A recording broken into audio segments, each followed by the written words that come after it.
Welcome students. In this video lecture, I am going to give you information about the physiology of small intestine. So to understand physiology of the small intestine, first you have to understand about the physiological anatomy of the small intestine and the spatial features of the small intestine, composition as well as the regulation of the intestinal juice that is useful in the functions of the small intestine, motility of the small intestine during the digestion as well as during the interdigestive periods, and various applied aspects related to the physiology of small intestine. So let us begin. Intestine, it is divided in two parts, small intestine and the large intestine. Because the diameter of the small intestine it is lesser than the large intestine, it is known as small intestine, and it extends from the pylorus of the stomach up to the ileocecal valve. It is about 6 to 7 meter in length, and it is divided in three parts. Uppermost part duodenum, then jejunum, and the last part it is the ileum, and it is connected to the cecum through the ileocecal valve. Duodenum is 25 centimeter long, and it is divided in four parts: superior part, descending part, horizontal part, and the ascending part. And ascending part it is continuous with the jejunum in the small intestine. The second part of the duodenum, it shows opening through major as well as the minor papilla. Through the major duodenal papilla, common hepatopancreatic duct or the ampulla of the water, it opens inside the second part of the duodenum, and it is guarded by the sphincter of Oddi. Now the remaining small intestine, the jejunum and ileum, in which proximal 2/5 is the jejunum and distal 3/5 is the ileum, and ileum it is connected with the cecum through the ileocecal valve.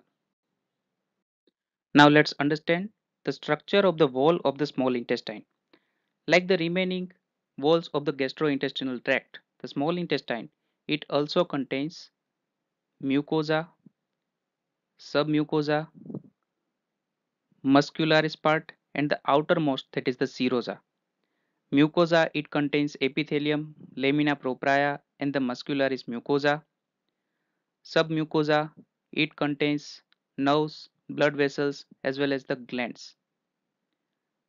Muscularis externa it contains inner circular and the outer longitudinal muscle layer, and the outermost, that is the serosa. Serosa provide protection as well as the connection to the nearby structures. Nerve plexus, myenteric plexus, it is the present in the muscularis externa, and submucosal plexus it is present between the submucosa and the muscular plexus. Now some spatial features which are present in the small intestine. Mucosa and submucosa in the small intestine, they form large circular folds, and they are known as plica circularis. Plica circularis it increases surface area of the small intestine, and it slows down the passage of the contents from the small intestine, and it decreases transit of the chyme from the small intestine, and it also increases surface area and facilitates absorption of nutrients inside the small intestine. Here in this figure we can see the plica circularis, that is the circular fold which is present in the small intestine. Now the mucosa of the small intestine it shows small finger-like projection which is directed towards the intestinal lumen, which is known as villi. Approximately 5 million villi are present in the small intestine, and about 20 to 40 villi are present per square meter inside the small intestine. So now let us understand the structure of the villi. So the villi it contains the covering of the simple columnar epithelium, and simple columnar epithelium it is also known as enterocytes. Now in between these enterocytes goblet cells are present. Goblet cells they secrete mucus. Now the center of the villus it contains arteriole, venule, communicating capillary network, and a blind end of the lacteal it is present in the core of the villi. Single tubular intestinal glands which invaginate deep inside the lamina propria, and which is present between the villi and at the base of the villus. It is known as intestinal crypt or the crypt of the Lieberkühn. Now the crypt of the Lieberkühn, it contains various cells like undifferentiated columnar cells, Paneth cells, as well as the Argentafin cells. Undifferentiated columnar cells, they divide actively by the active mitosis. And active mitosis occurs in twice a day, and it forms various cells like the enterocytes as well as the goblet cells, and gradually they migrate towards the tip of the villi, and it takes about 5 days to reach at the tip of the villus. Paneth cells, they secrete lysozyme and bactericidal peptides called defensin, and argentafin cells, they secrete serotonin. Enterocytes present on the villus. It also shows minute projections directed towards the lumen of the intestine, and it is known as microvilli. Now this minute projection, it can be seen clearly only in an electron microscope. Microvilli, they greatly increase the surface area of the small intestine. Intestinal juice, it is also known as succus entericus, and it contains aqueous component as well as the solid component. Solid component, these are the various enzymes. Aqueous component, it contains water and electrolytes. Approximately 2 liter per day secretion occurs, and pH of the intestinal juice is 7.5 to 8.6, that is alkaline in nature. So first of all, bicarbonate as well as the chloride secretion occurs inside the intestinal lumen, and this is the active secretion occurs. Diffusion of the sodium ions occurs according to the electrical gradient, and movement of the water occurs according to the osmotical gradient. Watery secretion of the intestinal juice, it acts as a solvent for the product of the digestion, and it promotes absorption of the nutrients through the brush border epithelium of the enterocytes. Brush border of the epithelial cells, they contain large number of the intracellular digestive enzymes like peptidases, disaccharidases, and intestinal lipases. Peptidases, they digest peptides into amino acids. Disaccharidases, it contains sucrase, maltase, and lactase, and these enzymes, they split disaccharides into monosaccharides. Intestinal lipases, they split triglycerides into glycerol and free fatty acids. Now intestinal enzymes like enterokinases, it activates trypsin. Mucus is also present in the intestinal juice, and it is secreted by the Brunner's glands inside the duodenum and goblet cells in the remaining small intestine. So the Brunner's gland, they secrete thick alkaline mucus. They are present inside the duodenum, and the secretion of the Brunner gland, it protects intestinal mucosa and neutralizes HCl in the chyme, and it prevents occurrence of the duodenal ulcer. Goblet cells, they are present in the remaining part of the small intestine, located inside the mucosa as well as inside the crypt of the Lieberkühn. It protects intestinal mucosa, and it lubricates chyme for smooth movement of the chyme inside the small intestine. Regulation of secretion of the intestinal juice or the succus entericus, it mainly occurs through the local stimulation. So the mechanical distension by the chyme or irritation by the chemical, it activates local myenteric reflexes and increases volume and enzyme output in the small intestine. Vasoactive intestinal peptide, it also increases intestinal juice secretion, and the secretion of the Brunner's gland, that is mucus, it mainly increases by the vagus nerve stimulation, direct tactile stimulation of the intestinal mucosa, and the secretin, they all increases secretion from the Brunner's gland. So secretion of the intestinal juice, it is regulated by local stimulation of the small intestinal mucosa, vasoactive intestinal peptide, vagus nerve stimulation, and secretin. Now let us understand digestion and absorption in the small intestine. Brush border of the small intestine. It contains various enzymes like disaccharidases, peptidase, and the phosphatase. Disaccharides like sucrase, maltase, and lactase. First of all, sucrase. Sucrase enzyme, it digests sucrose to glucose and fructose. Maltase, it digests maltose to glucose, and lactase, it digests lactose to glucose and galactose. Deficiency of the lactase, it produces lactose intolerance. So in the patient with the lactose intolerance, when he eat the foodstuff with the dairy products, it produces gastrointestinal disturbances. Various peptidases like aminopeptidase as well as the enterokinase. Aminopeptidase, it produces free amino acid, dipeptides and tripeptides, and enterokinase, it activates trypsin. Phosphatase like alkaline phosphatase, calcium and magnesium ATPase. They are important for the dietary calcium absorption, and the activity of the alkaline phosphatase, it is regulated by vitamin D. Digestion and absorption of the carbohydrates in the small intestine. Starch and the glycogen in the dietary carbohydrates, they are converted into the maltose by the activity of the salivary amylase and the pancreatic amylase. From the lactose, maltose as well as the sucrose, which are the disaccharides, they are converted into the monosaccharides by the activity of the disaccharide enzyme. Lactase, it converts lactose into the glucose and galactose. Maltase, it converts maltose into the glucose. And sucrase or the isomaltase, it produces fructose and glucose from the sucrose. So in the small intestine, glucose, galactose and fructose, these are the monosaccharides, they are formed and they are absorbed by the brush border epithelium of the enterocytes. Glucose or galactose, they are absorbed by the secondary active transport mechanism that is linked to sodium, and fructose absorption occurs as facilitated diffusion by glucose link unit transporter 5, which is present on the brush border membrane of the enterocytes. Digestion and absorption of the proteins in the small intestine. So exogenous protein, it is converted into the small peptides and amino acids by the activity of the pepsin in the stomach and pancreatic proteolytic enzymes in the small intestine. Small peptides, they are also cleaved in the amino acids by the activity of the aminopeptidases as well as the intracellular peptidases.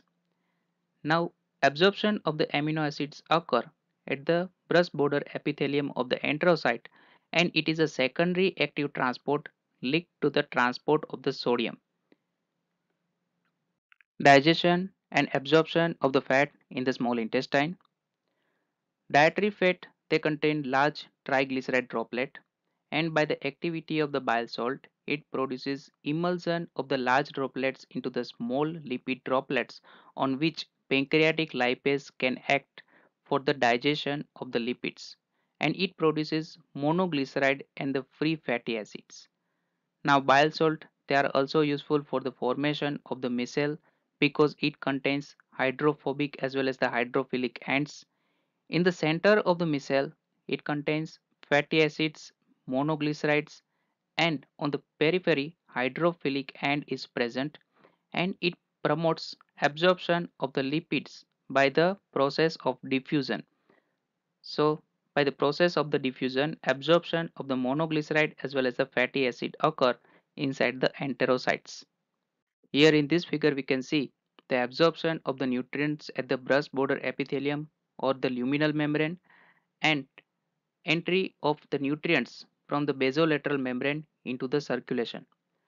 So the transport of the glucose and galactose occurs, that is the secondary active transport with the sodium at the luminal membrane. Fructose, it is transported into the enterocytes by the facilitated diffusion. Amino acids, they are transported by the secondary active transport with the sodium at the luminal membrane.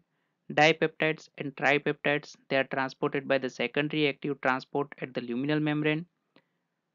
Small short chain fatty acids, they are transported by the simple diffusion inside the enterocytes.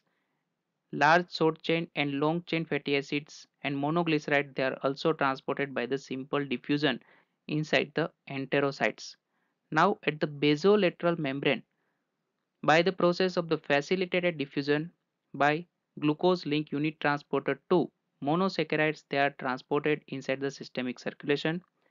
By the process of diffusion, amino acids, they enter in the systemic circulation, and fats. They also enter in the systemic circulation by the process of diffusion.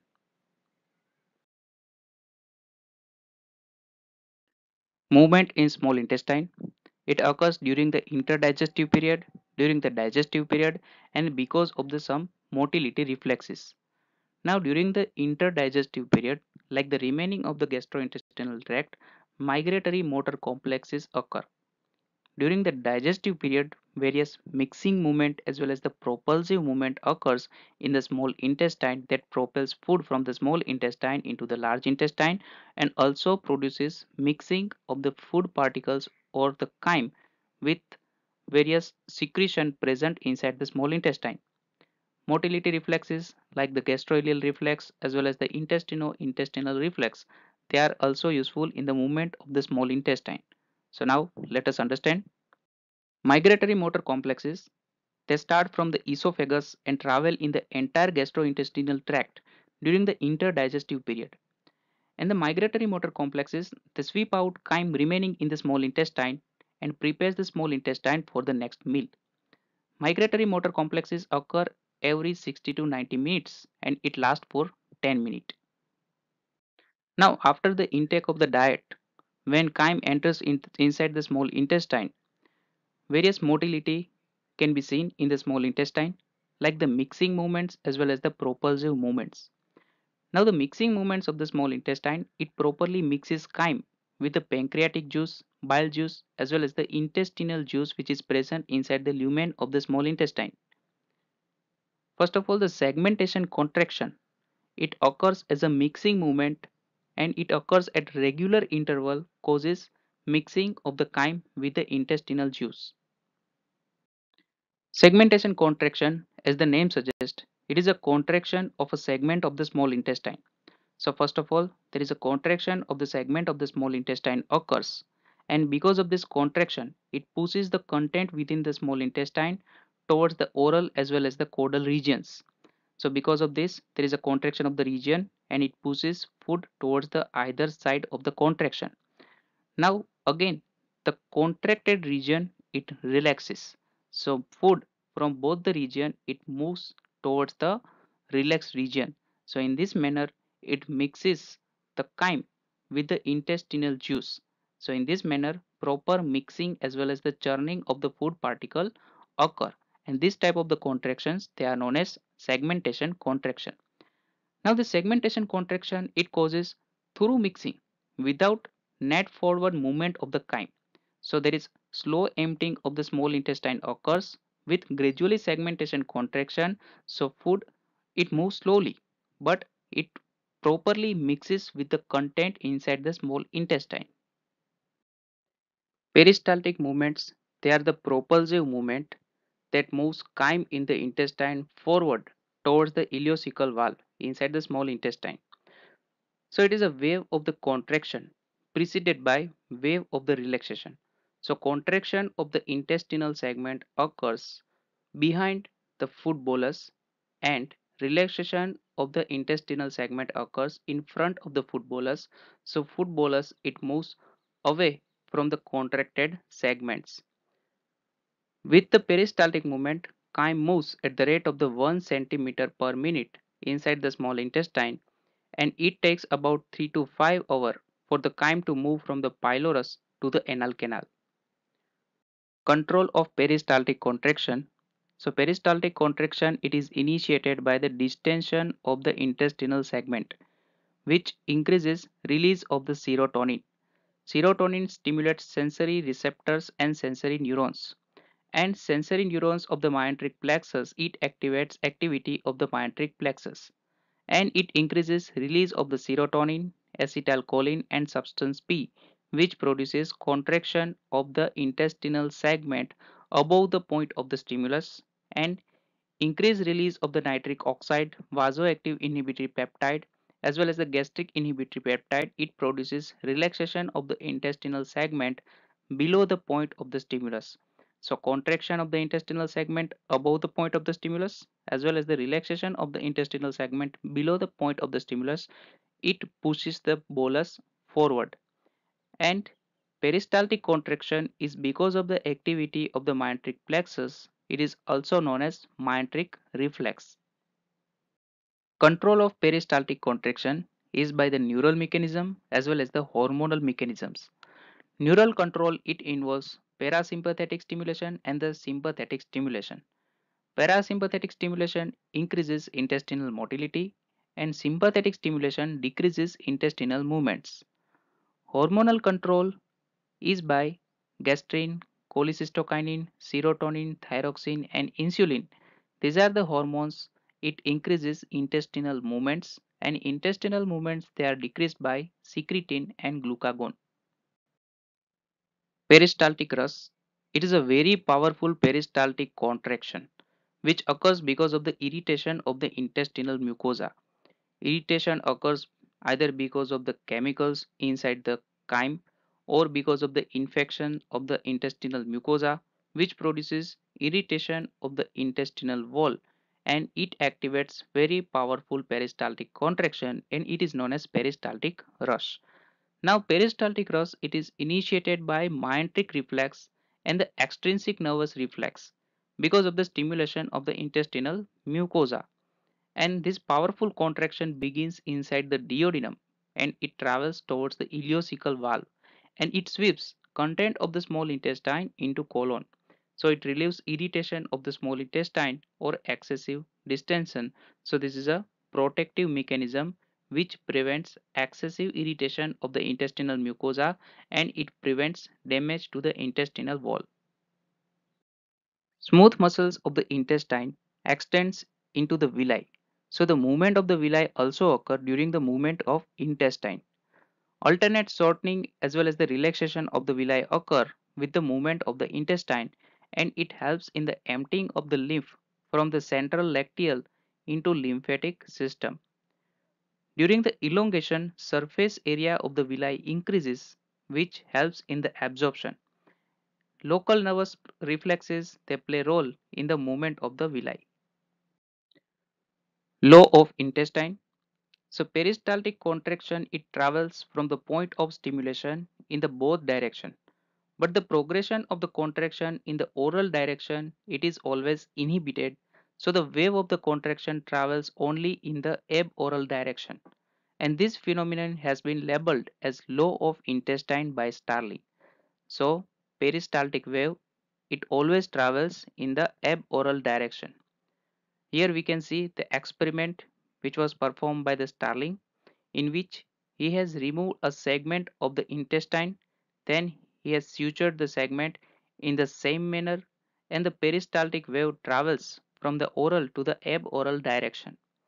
Then he has reversed the direction of the segment of the intestine and then he has observed the movement of the intestine, but the peristaltic wave when it reaches up to the section intestine then it cannot travel into the intestinal segment. So from this experiment he has concluded that peristaltic wave it always travels from the oral to aboral direction and it is believed it is because of the basic electrical rhythm of the small intestine.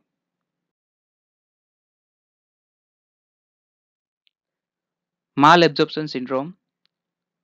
Common causes of the malabsorption syndrome they are resection of small intestine, gastrocolic fistula, sprue, and the celiac disease or the gluten enteropathy. Resection of small intestine. It is the removal of the small intestine.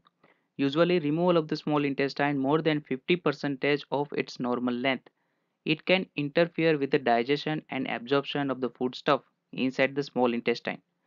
Fat absorption it is markedly affected.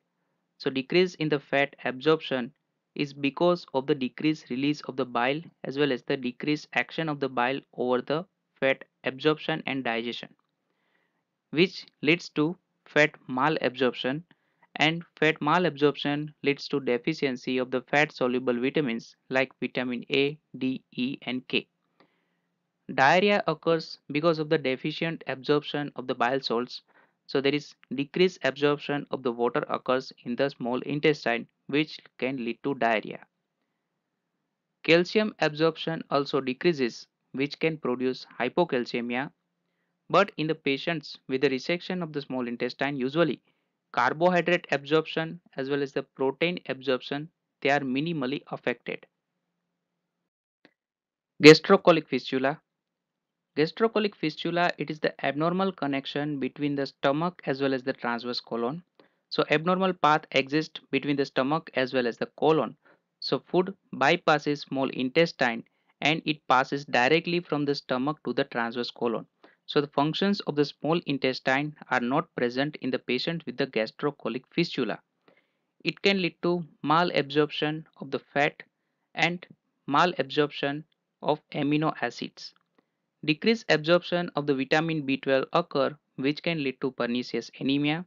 Malabsorption fat can lead to decreased availability of the fat and increased excretion of the fat in stools can lead to steatorrhea. Also there is deficiency of the fat soluble vitamins like vitamin A, D, E and K, it can occur. Malabsorption or decreased absorption of the amino acids can produce hypoproteinemia and it can result in the edema in the patient with the gastrocolic fistula. Celiac disease or gluten enteropathy. So gluten is present in wheat, rye and barley, and in the patient with the gluten enteropathy there is congenital absence of the enzyme gluten hydrolase is there in the intestine. So whenever gluten is present inside the foodstuff in the small intestine, gluten escapes digestion and gluten it is deaminated in the brush border of the small intestine and it forms toxic polypeptide gliadin.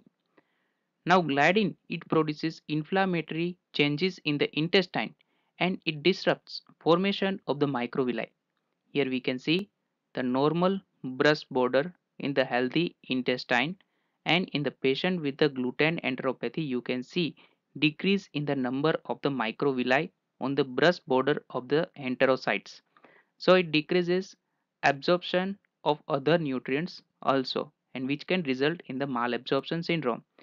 So the patient with the gluten enteropathy he must exclude all the diet containing gluten to prevent malabsorption.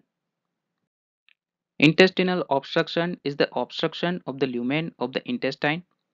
Common causes are tumors, strictures inside the intestine, fibrotic bands in the abdomen. They produce obliteration or the obstruction of the intestinal lumen. It produces intestinal colic, which produces severe abdominal pain. And because of the obliteration of the lumen and obliteration of the blood supply to the small intestine, it produces local ischemia. Because of the stimulation of the visceral afferent nerves, it produces sweating, hypotension, and severe vomiting, which can result in the metabolic alkalosis.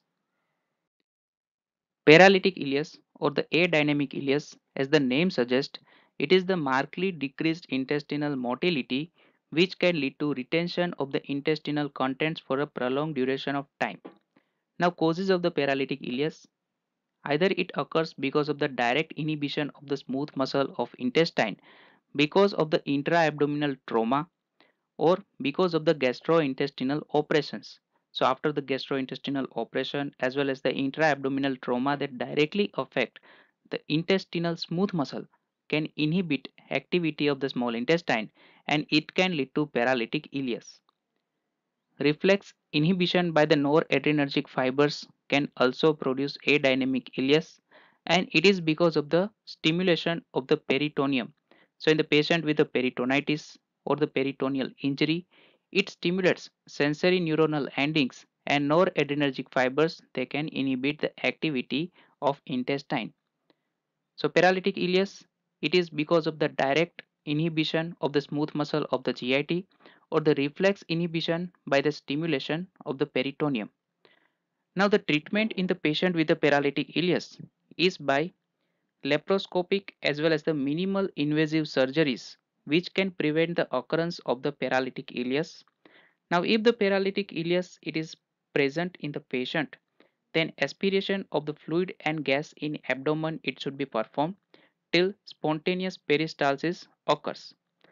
Specific opioid antagonists they are also prescribed in the patient with the paralytic ileus. Here we can see the X-ray of the patient with the paralytic ileus. which shows generalized distension of the small as well as the large intestine, and we can see multiple air fluid levels in the intestine of the patient.